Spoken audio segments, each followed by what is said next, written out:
Good afternoon, all. CamelbackTrading.org coming to you this Tuesday afternoon, August 31st, and another month comes to an end. Another stellar month for the bulls as SPY ends up closing, it looks like, a little over $13 above last month's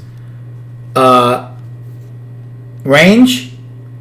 Last month's high. Now, the one thing that was interesting, we have an inside day, by the way, so do triple Qs. I thought we would get some kind of movement in the afternoon to take out at least today's high and low at some point, because basically all we did is trade the majority of the day inside the single prints between both distributions.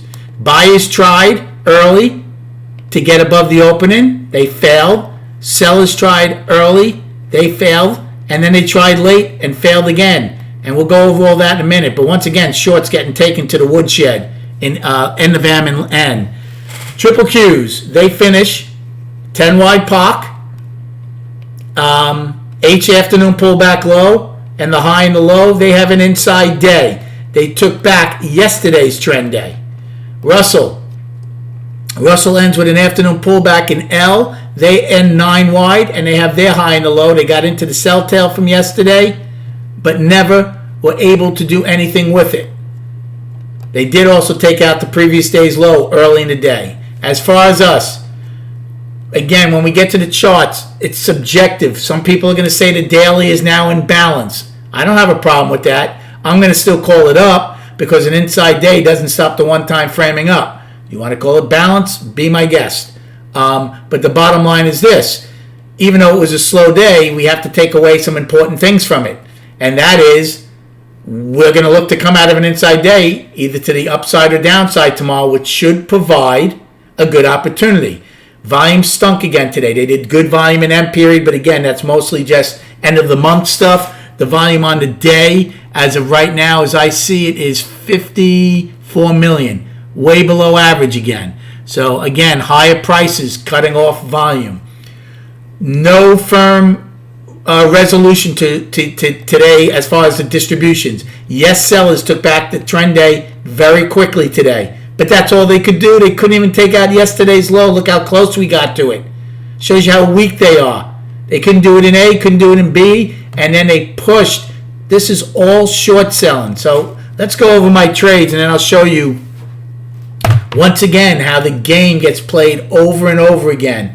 So I took a long in A period when they came down and filled the single prints right away. I said I don't mind a long the first time against single prints and B's low. And the first time I took it, it gave me an opportunity as it bounced a little bit. In fact, I scalped longs 3 times in A period. The only time I didn't do it is when we finally got down close to yesterday's low. I should have. I didn't. But I did well on it. Then in B period, when we pushed up, I took shorts against C's low. The fact that that's the upper distribution again. If we can't get above it, well, then I'll short it, and we're below the opening. So the calls were the 450s. I scalped them 3 times, did well. The short was the 453 in B. That worked out. Then in D period, we finally take out the IB and get 0 tempo for it. So I took a 454 put, and it worked out as it came back down through the opening. Now, I could have done that in E, F, and G, but I didn't because I was getting my... Again, you have to know yourself. People who fade the edges did very well shorting E, F, and G as they kept coming back. I'm looking for new highs. I thought that we had a good chance of getting POC from yesterday, and then I would have taken probably a pretty sized put play there if we had gotten no acceleration above POC or M's high. Never happened. Never took the short. I went out, I missed when H broke G's low. I didn't expect it to accelerate as quick as it did. I got back, it was already going down, missed the short, but then I said I'm looking for a long against at the time value low, and C's low basically took that. I actually started small at half back. I did 5, 5, 5, 100.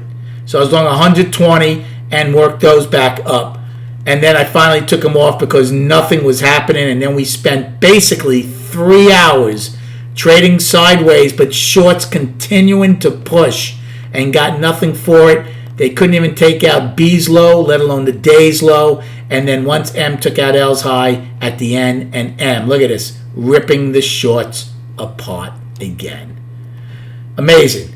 One other note, triple Qs, remember Russell never took out their IB? Well, today triple Qs never took out their IB. Interesting. So, inside day rules in effect for tomorrow. As far as destinations, we have 4 to the upside. 451.71 was 10 wide. Today's high 452.94. I'm sorry. Let me go over that again. 451.71, 10 wide from today. 452.49 today's high. 452.70, 10 wide from yesterday. And then 453.07, all-time high, poor high. Oh, and today's high is poor. I'm sorry, I forgot to mention that. So 2 daily highs, and they're both poor. Plus the overnight is the all-time high. There is absolutely no resolution to the upside. Now, does that mean we have to get it tomorrow? Absolutely not. But because the market is up in all time frames, I would think the odds, again, everything's odds, the odds of getting that are better sooner rather than later. Remains to be seen. Tomorrow's inside day could paint a good picture for us on that. For the downside, we have nothing until today's low of 450.92. Then yesterday's low, 450.71, and filling 450.71, and then filling the gap at 65 cents. And we have the price probe of 450.56, and I gave you all the other downside destinations last night. And then on the chart, again, I'll just show you SPY. So we end August almost at the all-time high. An incredible run we've had. Are we getting stretched? Yeah, I guess you can say that. But we could have said that after 5 months also. Do I expect this to go up forever? Of course not. Can we go up another month or 2 or 5? Of course we can. So instead of fighting it, we have to at least come into balance. We haven't even had an inside month, let alone taken out a previous month's low. We have a $17.64 range this month. Let's see what happens. Monthly, up and incredibly healthy. Weekly, up. One-time framing up. 2 weeks now. Healthy. Daily, up. One-time framing up. 3 days. Again, inside day does not stop it. You want to call it balance? You can. I'm still calling it up. If we come out of the inside day to the downside, then I'll go to balance. So, here's the game plan. If we come out of the inside day to the upside tomorrow, we should get the all-time high again and hopefully the overnight all-time high. If we come out of the inside day to the downside, for sure we're going to fill the gap, get the price probe, and then see if we get acceptance back into this other balance, or is that all they want to do? That's the game plan, plain and simple, for tomorrow morning. Awesome week, awesome month, awesome year so far in the trading room as far as educating and informal people.